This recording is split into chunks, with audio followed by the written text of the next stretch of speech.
Alex Morgan stood at attention in the large training hall of Guardian Academy, sweat rolling down his back. The red light of Mars shone through the massive windows that lined one wall.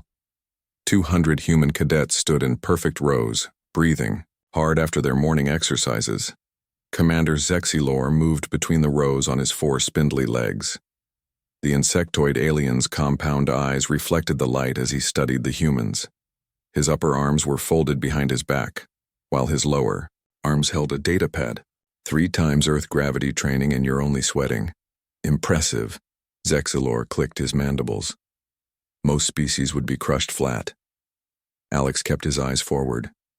After 6 months at the academy, he was used to the commander's backhanded compliments. Humans were new to the Galactic Alliance, joining only 15 years ago when first contact happened. Even now, most aliens saw humans as dangerous curiosities, Deathworlders who evolved on a planet that would kill most sentient life forms. At ease, cadets, Zexilor said finally. Squad assignments are on your data pads. Report to your training rooms in 1 hour. Alex grabbed his pad from his locker and saw he was assigned to Squad 7. He walked to the mess hall, loaded a tray, with twice the calories of a normal Earth meal, and looked for a place to sit. "Hey, Kansas, over here," a voice called out. Alex turned to see Olivia Patterson waving at him. Her dark hair was pulled back in a tight bun, and she had a small scar above her right eyebrow from a training accident last month. Alex had worked with her a few times before and respected her quick thinking. "Looks like we're squad mates," she said as Alex sat down. "I checked the roster. It's you, me, Coleman, and Wright. Marcus Coleman, the engineering guy?" Alex took a bite of his protein bar. "The same." "And Natalie Wright from combat training. She broke the academy record for hand-to-hand last week." Alex nodded. It was a solid team. "Any idea what we're training for?" "Word is there's a joint exercise coming up. Multiple species." Olivia lowered her voice. "And the Admiral himself is coming to watch." Before Alex could respond, a shadow fell across their table. Looking up, Alex saw Marcus Coleman standing there with his tray. The big Texan was the tallest cadet in their year, with broad shoulders and hands that could bend metal bars. "Mind if I join you, squad mates?" Marcus asked with an easy smile. "Pull up a chair," Alex said. Marcus sat down. "Just met our 4th. Natalie's getting her food." As if on cue, a lean woman with red hair approached their table. Natalie Wright moved with the grace of a predator, something Alex had noticed during combat classes. She had been a martial arts champion on Earth before joining the academy. "Squad," Natalie said as she sat down. "Could be worse." They ate in silence for a moment before Alex spoke up. "Anyone know what we're training for?" Marcus shrugged his massive shoulders. "Something big. My roommate works in maintenance. Says they're setting up the Mars simulation room with some kind of obstacle course." "The Mars room?" Natalie raised an eyebrow. "That's the highest gravity training room in the academy." "Exactly," Olivia said. "They're testing us against alien cadets, showing off what humans can do." Alex thought about this. Since joining the academy, he had learned that humans had many advantages over other species. Their world was harsh by galactic standards, high gravity, extreme temperature variations, toxic substances that humans had evolved to tolerate. What seemed normal to them was often shocking to other species. "We should get going," Alex said, checking the time. "I don't want to be late." Squad 7 arrived at Training Room 12 5 minutes early. The room was empty except for Commander Zexilor and 3 alien visitors standing near the far wall. Alex recognized their species from his xenobiology classes: a blue-skinned Aldarian with large pupilless eyes, a scaled Corvin with a stiff posture, and a hovering mechanical suit that contained a gaseous Xynthi. "Squad 7, Zexilor acknowledged them with a click of his mandibles. "These are observers from the Galactic Alliance. Academy Board, they will be watching your performance today." The Aldarian stepped forward. "We have heard interesting things about human capabilities. Your species is quite new to space travel, yet your physical attributes are remarkable." Alex noticed the slight hesitation. Many aliens found humans unsettling. Too strong, too durable, too adaptable. In the hierarchy of galactic species, humans were classified as Class 12 Deathworlders, beings evolved in conditions that would kill most sentient life. Today's exercise is simple, Zexilor continued. You will run the Mars course at 4 times Earth gravity, retrieve the beacon at the end, and return. The observers wish to see human endurance firsthand. 4 times Earth gravity. Alex had never trained above 3. He glanced at his squad mates. Marcus looked confident. Olivia was calculating something in her head and Natalie was already stretching. One more thing, Zexilor added. We've added environmental hazards to simulate Mars surface conditions. The temperature will fluctuate between extreme cold and heat. The air will be thin. And there may be surprises. The Corvin observer made a hissing sound that Alex recognized as skepticism. 4 gravity units is beyond what even Corvin warriors train in. Are you certain? These cadets can handle this? We'll be fine, sir, Alex said firmly. The training room transformed around them. Red rocky terrain replaced the flat floor. The air grew thin and cold. Alex felt the increased gravity pulling at his muscles immediately. Begin, Zexilor ordered. Squad 7 moved forward together. Each step required conscious effort in the crushing gravity. Alex set a sustainable pace, and his squad mates fell in beside him. The first obstacle was a deep crevasse. In normal gravity, they could have jumped it easily. Here they had to find another way. There, Olivia pointed to a narrow rock bridge. Marcus stepped onto it first, testing its strength. It'll hold, one at a time. They crossed carefully. Alex could feel the observers watching their every move, especially when the bridge cracked, under Marcus's weight but held. Next came a field of steam vents that shot scalding hot gas at random intervals. Natalie took the lead here, her reflexes allowing her to predict and avoid the eruptions. Follow my exact path, she called back. The alien observers murmured among themselves as the humans navigated the dangerous terrain. Alex noticed the Aldarians. Eyes were wide with what looked like concern or fear. The final obstacle was a sheer cliff face in a zone of extreme cold. The temperature had dropped to 100 degrees. Normal species would freeze solid in minutes, but humans had been prepared with thermal regulation implants that kept their core temperature stable.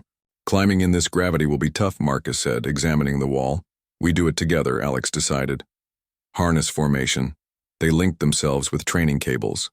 Marcus, the strongest, took point. Olivia navigated, finding the best route. Natalie secured their rear while Alex coordinated. Slowly, painfully, they climbed. Near the top, a rock gave way under Alex's hand. He slipped, dangling by the cable. Marcus, already at the top, pulled the entire team up with a display of strength that made the Zinthi observer float backward in surprise.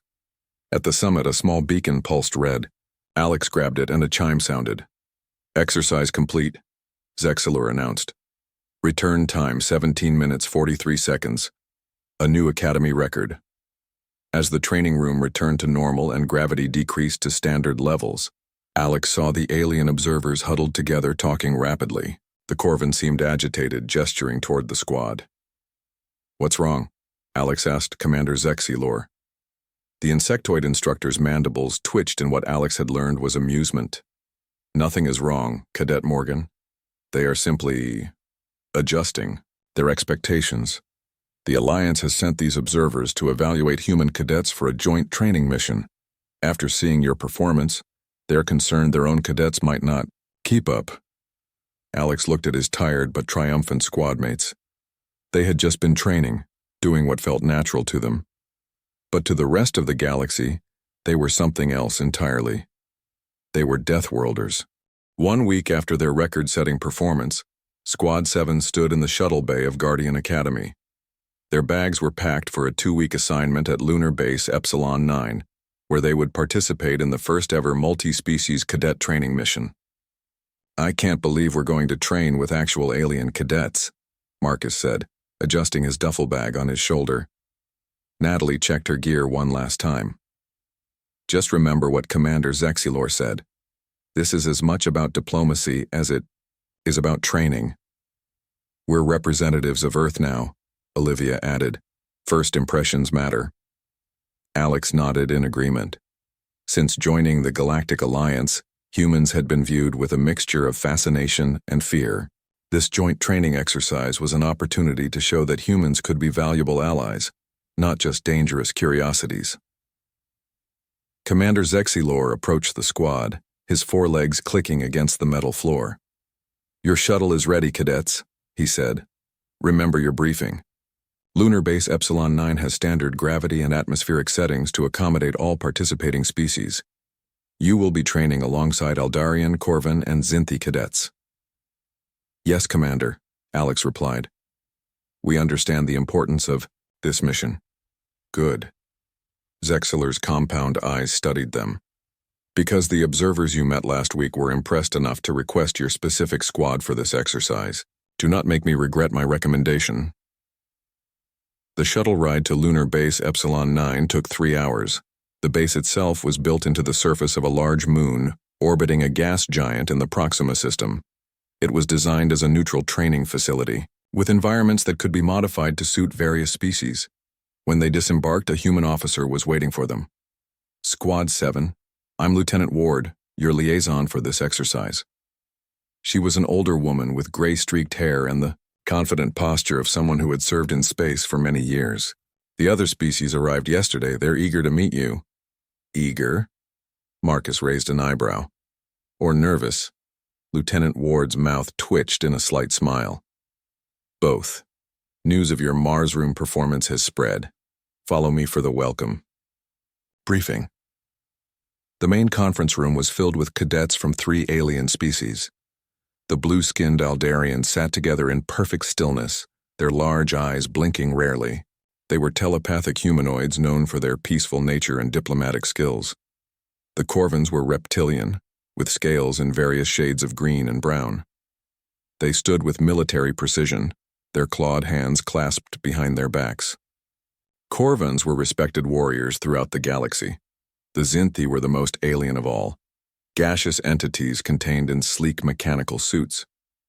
Their containment units hovered slightly above the ground, lights pulsing on their control panels in patterns that suggested communication. All eyes turned to the humans as they entered. A tall Aldarian stepped forward. "Welcome, Earth cadets. I am Senior Cadet Alara. We have heard much about your capabilities." Alex shook her offered hand carefully. Aldarians had lighter bone structures than humans, and he was aware of his strength. "Thank you for having us. We're looking forward to training together." A Corvin pushed forward. "I am Taskmaster Vex. My squad has won the Corvin combat trials 3 cycles running. We are eager to test ourselves against Deathworlders. The challenge," in his voice was clear. Alex maintained a diplomatic smile. "We're here to learn from each other, Taskmaster." Lieutenant Ward guided them through introductions with the Zinthi, whose names were untranslatable sounds. Their spokesperson communicated, "Through a voice synthesizer, humans' fascinating biology much to study." After the welcome ceremony, the 4 species were shown to the training area, a massive room that could be reconfigured for various exercises. "Today's exercise is simple," Lieutenant Ward explained. "A team-based rescue mission. Mixed squads will navigate the environment to locate and retrieve simulated injured personnel." The cadets were divided into 4 teams, each containing members of all 4 species.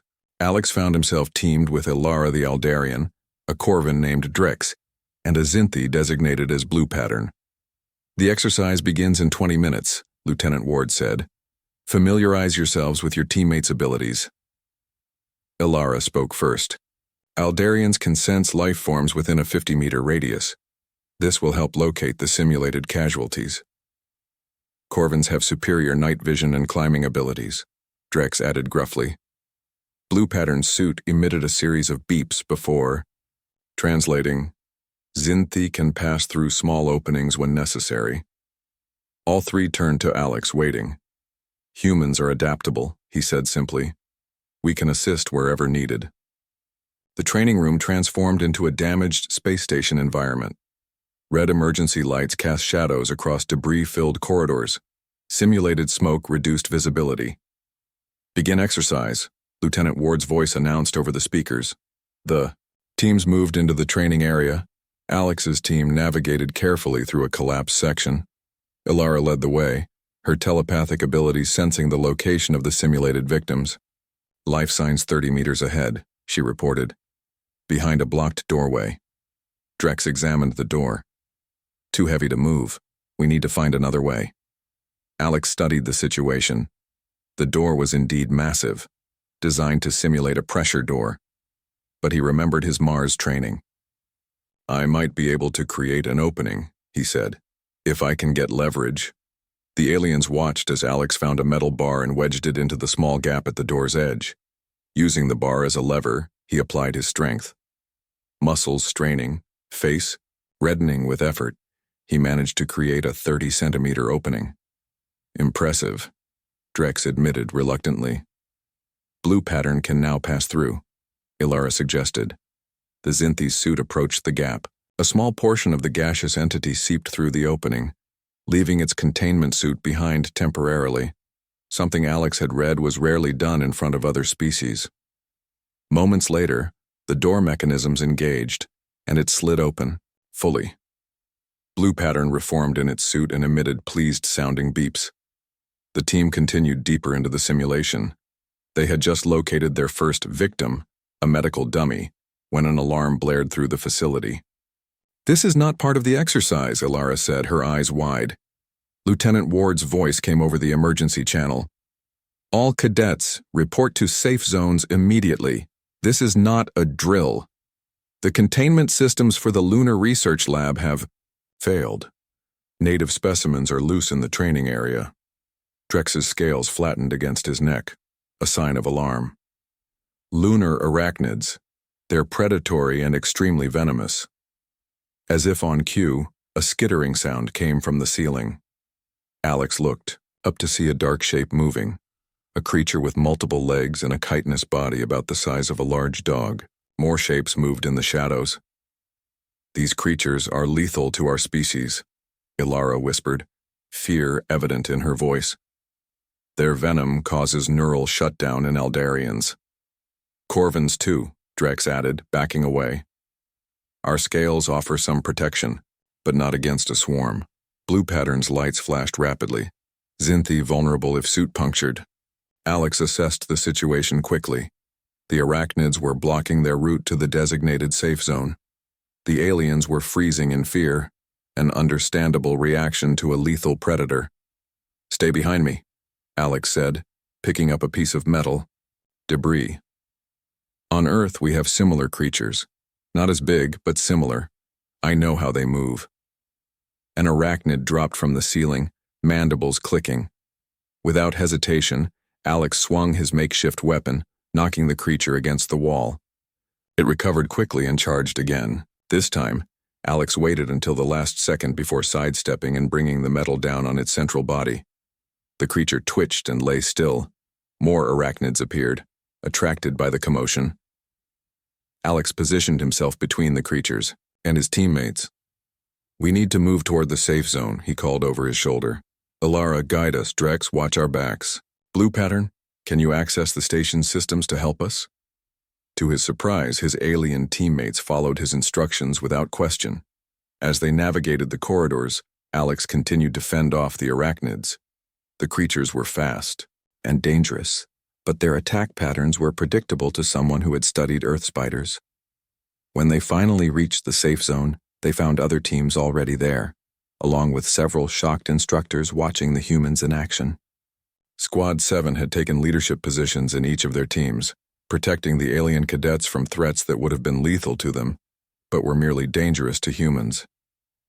As the security teams finally contained the last of the escaped arachnids, Alex noticed the alien cadets looking at him and his human squad mates differently. It wasn't fear he saw in their eyes now. It was respect. News of the arachnid incident spread quickly through the Galactic Alliance. Video footage of human cadets protecting their alien teammates from creatures that would have killed most species became popular across the galaxy. 2 days after the Yar incident, Squad 7 was called to meet with Admiral Harris, the human commander of Guardian Academy. Alex, Olivia, Marcus, and Natalie stood at attention in the Admiral's office on Lunar Base Epsilon 9. Admiral Harris was a stern woman with sharp eyes and gray hair cut close to her scalp. She studied the cadets for a long moment before speaking. "At ease," she said finally. "Your actions during the containment breach have created quite a stir." "We were just doing what needed to be done, ma'am," Alex replied. The Admiral nodded. "Exactly. And that's why the Alliance Military Council has invited your squad to participate in the Galactic Military Games." Marcus's eyes widened. "The games? But those are for senior cadets and officers." "Usually, yes," Admiral Harris confirmed. "But the Council believes your participation would serve two purposes. First, to showcase human capabilities to the wider galactic community. Second, to improve relations with species that still view humans with suspicion." Natalie frowned. "With respect, Admiral, won't showing off our physical advantages make other species more wary of us?" "A fair concern, Cadet Wright. But hiding what humans can do only creates fear of the unknown. Better to demonstrate our abilities openly, while also showing we're disciplined and honorable." The Admiral handed them datapads containing information about the games. "You'll be competing against the best cadets from 17 species. The games begin in 1 week. Your training starts tomorrow." After the meeting, Squad 7 reviewed the competition details in their quarters. "Look at these events," Olivia said, scrolling through her pad. "Survival challenges, combat simulations, engineering contests, tactical puzzles. It's like they designed this to test everything we've been training for." Alex studied the list of competing species. "The Corvins always win the combat events, and the Mechroids dominate the engineering contests. Nobody expects humans to win anything," Marcus noted. "We're listed as exhibition participants rather than true competitors." "Then we'll just have to surprise them," Natalie said with determination. The next week passed in a blur of intensive training. The squad prepared for each event, studying the strengths and weaknesses of their competitors. They learned that the Corvins had won the games 5 years running, with the Mechroids as close seconds. No new species had ever placed in the top rankings their first year. When the day of the games arrived, Squad 7 traveled to the massive space station known as the Arena. Built specifically for the games, it could simulate any environment needed for the various competitions. The opening ceremony was a grand affair with thousands of spectators from across the Alliance. The human cadets marched behind the Earth flag, aware of the curious and sometimes skeptical looks from the crowd. The Corvin team, led by Champion Vorg, a massive reptilian with battle scars across his scales, regarded the humans with dismissive glances. The Mechroids, artificially evolved machine-organic hybrids, simply recorded the humans with their optical sensors, likely analyzing their physical capabilities. "They don't think much of us," Marcus whispered as they took their places. "For the ceremony." "Good," Alex replied. "Let them underestimate us." The first event was a survival challenge in a simulated extreme environment. The arena transformed into a volcanic landscape with toxic air and shifting ground. Each team had to navigate to a safe zone, collecting supply caches along the way. The Corvins took an early lead, their tough scales providing protection against the heat. The Mechroids followed close behind, their systems adapting to the conditions. Most other species struggled, their environmental suits barely holding up. Squad 7 started slowly, carefully observing the course before picking up speed. Humans evolved on a world with diverse and often harsh environments, giving them an instinctive understanding of natural hazards. By the halfway point, they had passed 6 teams. "The ground is becoming more unstable," Olivia warned, pointing to fine cracks appearing in the simulated rock. Right on cue, the ground began to shake. A simulated earthquake, part of the challenge. Several teams lost their footing.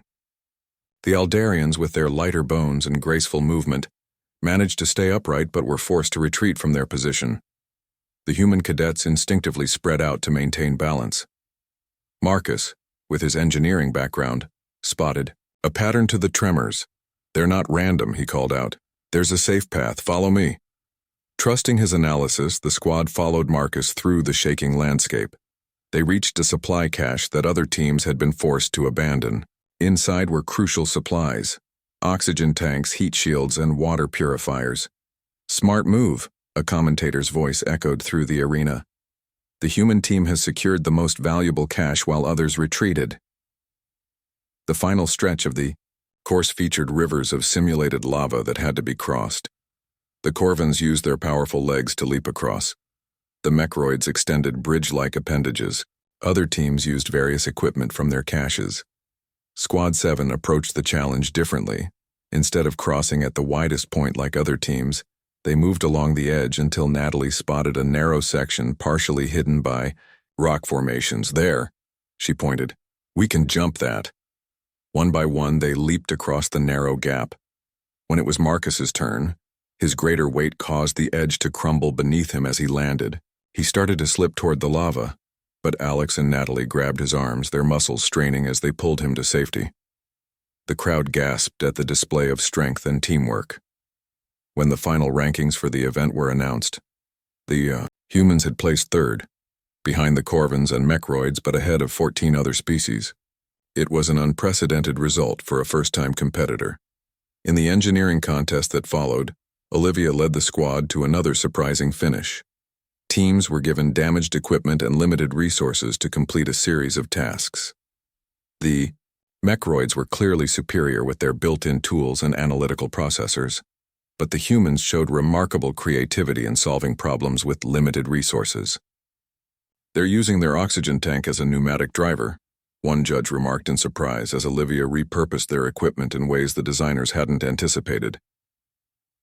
By the end of the second day, Squad 7 had placed in the top 5 in every event.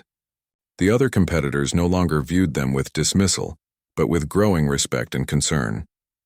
The tactical puzzle event on the third day truly showcased human ingenuity.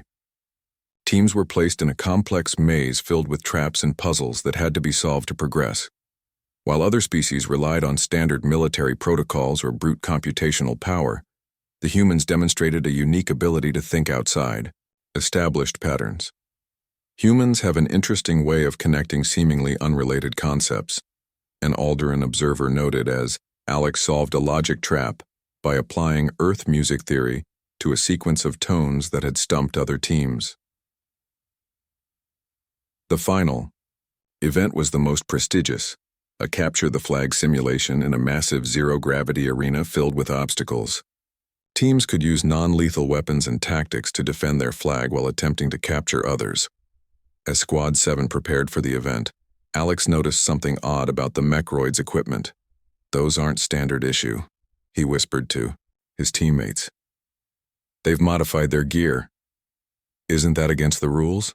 Natalie asked. Definitely, but we can't prove it before the match starts. Marcus frowned. We should report this. No, Alex decided after a moment. We'll beat them fair and square, then expose them afterward. That will make a stronger statement about Earth. His squad mates nodded in agreement. As the final event began, they knew they weren't just competing for themselves or even for Earth. They were showing the galaxy what humans truly stood for, not just physical strength, but honor and integrity. And that, Alex realized, might be the most important lesson. They could teach about Deathworlders. The final event of the Galactic Military Games ended in controversy. Squad 7 managed to capture the Mechroid flag in a daring zero-gravity maneuver led by Natalie, whose Earth martial arts training gave her exceptional control in weightless conditions. However, when Alex presented evidence of the Mechroid's illegal equipment modifications afterward, the judges were divided. 3 days later, after much debate, the human squad was declared the winners of the final event. This put them in second place overall in the games, behind the Corvins but ahead of the Mechroids. It was an unheard-of achievement for a first-time competitor. The news spread quickly through Alliance space. Humans, once viewed as primitive newcomers, were now seen as rising stars in the galactic community. This brought both admiration and concern from various quarters. A month after the games, Squad 7 was back at Guardian Academy, continuing their regular training. Their success had earned them a new respect from their instructors and fellow cadets, but little had changed in their daily routine. One morning, as they were finishing breakfast in the mess hall, Commander Zexilor approached their table. Squad 7. Report to Briefing Room 3 immediately. The insectoid officer clicked. Admiral Harris has a special assignment for you. The cadets exchanged surprised glances before hurrying to the briefing room. Inside, they found Admiral Harris waiting with several high-ranking officers from different species. The room's atmosphere was tense. Cadets, be seated, Admiral Harris said. What I'm about to tell you is classified. The large screen on the wall activated, showing a star chart. A red circle marked a system near the border of Alliance space. This is Colony World LV-219, primarily settled by humans and Aldarians, the Admiral explained. 12 hours ago, we received a distress signal. The colony is under attack by Draconid forces. Alex tensed. The Draconid hegemony was a hostile empire beyond Alliance borders, known for aggressive expansion, and their belief in the natural right of stronger species to dominate others. The nearest battle group is 3 days away at maximum speed, Admiral, Harris continued, but we have a diplomatic vessel, the Concord, currently stationed at Outpost 47, just 6 hours from LV-219. The Concord is hosting a peace conference with representatives from 12 Alliance species. Marcus frowned. A diplomatic vessel won't have the firepower to repel an invasion. Correct, Cadet Coleman, but the Concord needs to evacuate the diplomats immediately, and the captain has requested military support, even if it's just cadets. Your squad's performance at the games made you the obvious choice. Olivia studied the tactical display.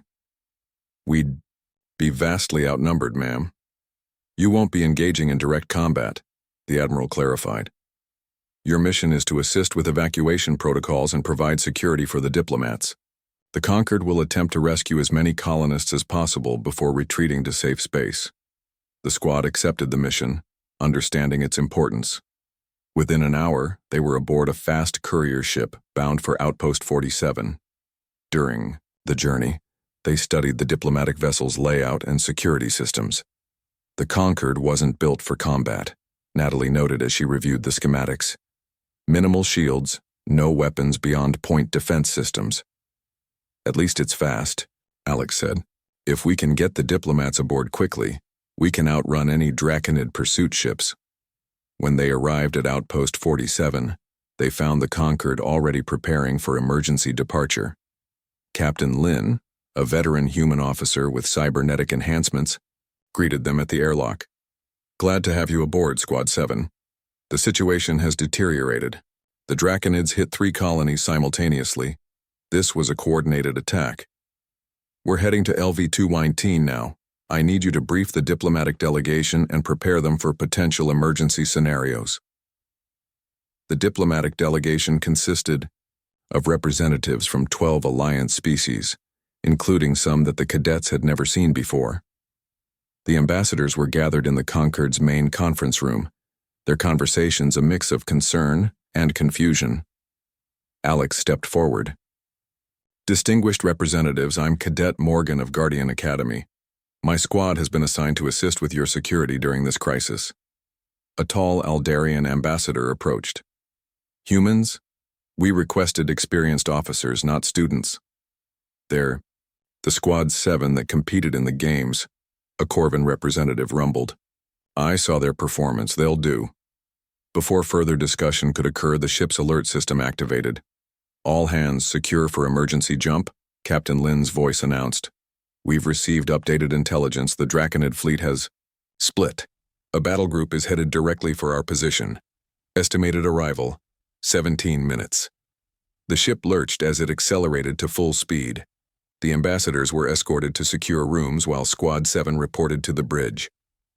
Captain Lin's face was grim. Change of plans. We can't reach LV-219 without encountering Draconid forces. We're diverting to Space Station Artemis where we can properly evacuate the diplomats. What about the colonists on LV-219? Alex asked. The Alliance fleet will handle rescue operations when they arrive. Our priority is the safety of the diplomatic corps.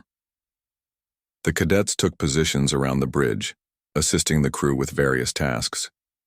Their training at Guardian Academy had covered basic ship operations. 6 hours later, the Concorde approached Space Station Artemis. The massive station served as a hub for several trade routes and maintained a small security fleet. As they prepared to dock, the tactical officer called out, "Captain, multiple ships dropping out of FTL, Draconid signatures."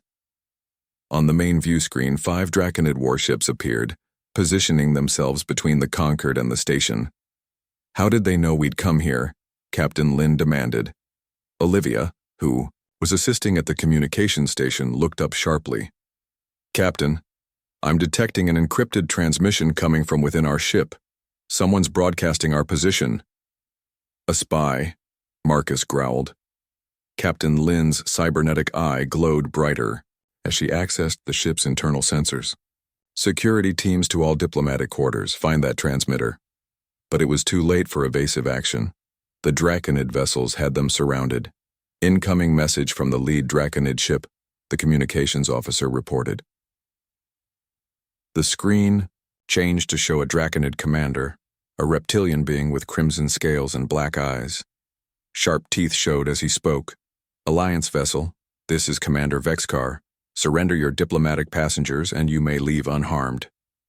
"Captain," Lin stood tall. "This is a neutral vessel on a peaceful mission.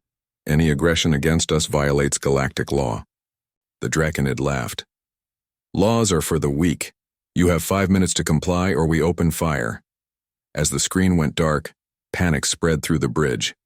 The Concorde's defenses couldn't withstand a concentrated attack from 5 warships. "Options?" Captain Lin asked her officers. While the bridge crew debated various escape scenarios, Alex studied the tactical display. A plan began to form in his mind. "Captain," he said, "I think we have a way out, but it will require using the Draconid's expectations against them." All eyes turned to the human cadet as he outlined his strategy. It was risky, unconventional, and relied on what the Draconids believed about humans after the widely broadcast Galactic Games, and it was their only chance. Captain Lin listened carefully as Alex outlined his plan.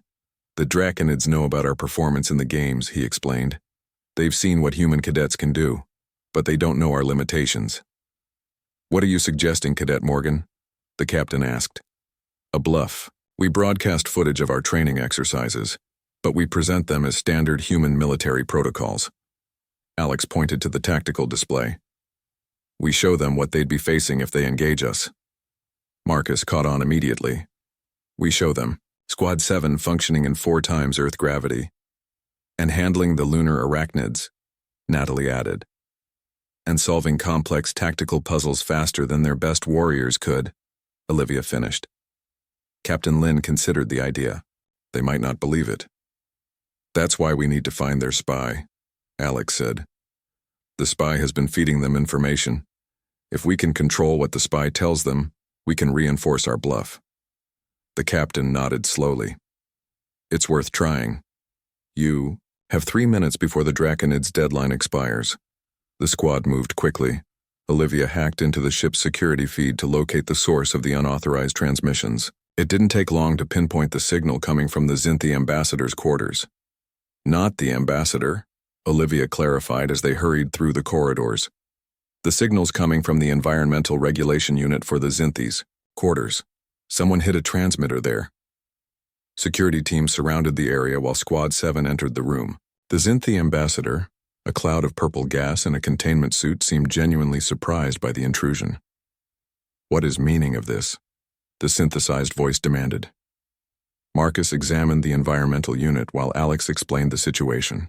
When Marcus removed the cover, he found a small device attached to the internal circuits. "Got it," he said, carefully disconnecting the transmitter. "It's still active." Rather than destroying it, Alex had another idea. "Can you modify it to send what we want?" "Give me 1 minute," Marcus said, already working on the device. While Marcus worked, Alex gathered the footage they needed, clips from their Mars training, the arachnid incident, and their performance in the games. Olivia edited the material, adding captions that suggested these were standard human military drills. "Done," Marcus announced. connecting the modified transmitter to Olivia's datapad. Broadcasting now, Olivia confirmed. The spy's own channel is now sending our message directly to the Draconid fleet. They returned to the bridge as the deadline approached. Captain Lin opened a channel to the Draconid commander. Commander Vexcar, before you make a serious mistake, there's something you should know about this vessel. The Draconid's face appeared on screen, his expression impatient. Your time is up. Prepare to be boarded. I think you'll want to see this first, the captain said calmly. It concerns the human military personnel aboard. She nodded to Olivia, who transmitted the edited footage to the Draconid ships. On screen, Commander Vexcar watched with growing concern as he saw humans lifting impossible weights, moving faster than most species could track, and neutralizing threats that would kill most Alliance races. These are the standard capabilities of human military forces, Captain Lin lied smoothly. The cadets you've observed in the games were just students. We have a full contingent of trained human soldiers aboard. The Draconid commander's eyes narrowed. Your spy told us you only had 4 human cadets aboard. Your spy was allowed to see only what we wanted them to see. Alex stepped forward, speaking directly to the commander. Standard human military protocol when operating in alien space. It was a complete bluff, but delivered with such confidence that doubt crept into the Draconid's expression. Commander, Alex continued, you've seen what human cadets can do in training exercises. What do you think fully trained human soldiers would do if you attacked this vessel? The commander hissed something to an off-screen officer before addressing them again. Even if what you say is true, you are still outnumbered. 1 ship against 5. Numbers mean little when the physical capabilities are so mismatched, Alex countered. Your troops evolved on a low-gravity world with stable conditions. Humans evolved on Earth, what the Alliance classifies as a Class 12 death world. Olivia transmitted more footage, this time showing Earth's natural disasters, predators, and extreme environments. This is what humans consider normal, Alex said. What we train in. What we survive every day. The Draconid commander was silent for a long moment. Finally, he spoke in a careful tone. Perhaps we can negotiate terms.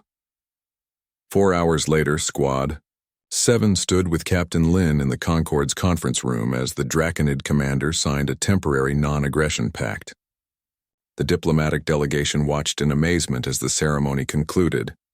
I still can't believe it worked, Marcus whispered as the Draconids departed. It was more than just a bluff, Natalie observed. We showed them truth, just not the whole truth. After the Draconids returned to their ships, the Aldarian ambassador approached the human cadets. You've done something remarkable today. You prevented a war without firing a shot. We just showed them what humans can do, Alex said modestly. No, the ambassador corrected. You showed them what humans choose not to do. You could have engaged them in combat, but you found a peaceful solution. That speaks more about humanity than any display of strength. As the Concorde safely docked at space, Station Artemis news of the encounter spread quickly through Alliance channels. By the time Admiral Harris contacted them, the story had already reached Guardian Academy. I've received a full report from Captain Lin, the Admiral said via holographic communication. Your actions saved the diplomatic delegation and prevented what could have been a costly battle. Thank you, Admiral, Alex responded on behalf of his squad. The Alliance Military Council is particularly interested in how you resolved the situation, the Admiral continued. Using the Draconids' own assumptions against them was inspired. It was a team effort, ma'am. Indeed. And that's why I have new orders for Squad 7.